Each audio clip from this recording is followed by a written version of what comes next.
Oi, o meu nome é Túlio e nesse vídeo eu venho falar para que servem os números. Bom, é muito comum ouvirmos falar no geral que a resposta para essa pergunta é porque praticamente todas as atividades humanas envolvem o uso dos números. Por isso, é muito importante, antes de tudo, saber como surgiram os números. Para se ter uma ideia, os números eles são tão antigos quanto a história da própria humanidade. Já nos tempos pré-históricos, as pessoas tinham a necessidade de quantificar enquanto realizavam suas atividades rotineiras, como a caça ou a agricultura. O sistema numérico criado começou simples e foi evoluindo junto com a civilização, e assim suprir as necessidades, como por exemplo no Egito Antigo. No passado, os egípcios eles mediam a quantidade de terra e o nível do rio para fazerem barragens apropriadas e assim controlar as enchentes do rio Nilo. Depois eles contavam os dias e as horas para saber o momento certo da colheita, além de várias outras atividades. Assim, quanto mais a sociedade evoluía, mais frequente era o uso dos números nos novos campos de atuação do homem. Quanto à função dos números, ou seja, de que forma podemos usá-los, temos 4 funções principais.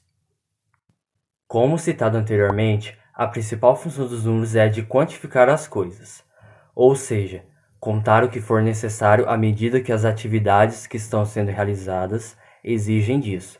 Para isso, são usados os números cardinais. Através dos números, você será capaz de saber quantas maçãs há dentro de uma caixa ou quantas pessoas moram em seu bairro. A segunda função dos números é a de classificar e indicar a posição de um objeto conforme uma ordem estabelecida. Para essa função são utilizados os números ordinais.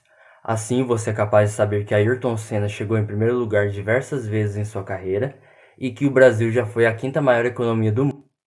Já a terceira função dos números é a de medir. É atribuir um valor de quantidade particular ao objeto ou evento medido.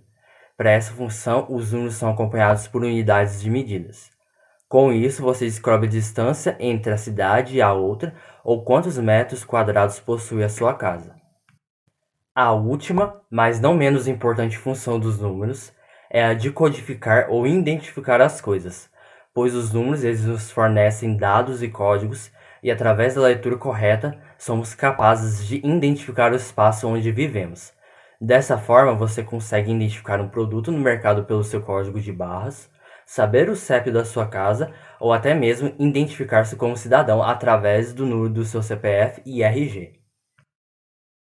Isso deixa claro que a própria vida está completamente ligada à matemática e à necessidade de quantificação do mundo ao nosso redor. E foi isso, eu espero que tenham gostado e muito obrigado.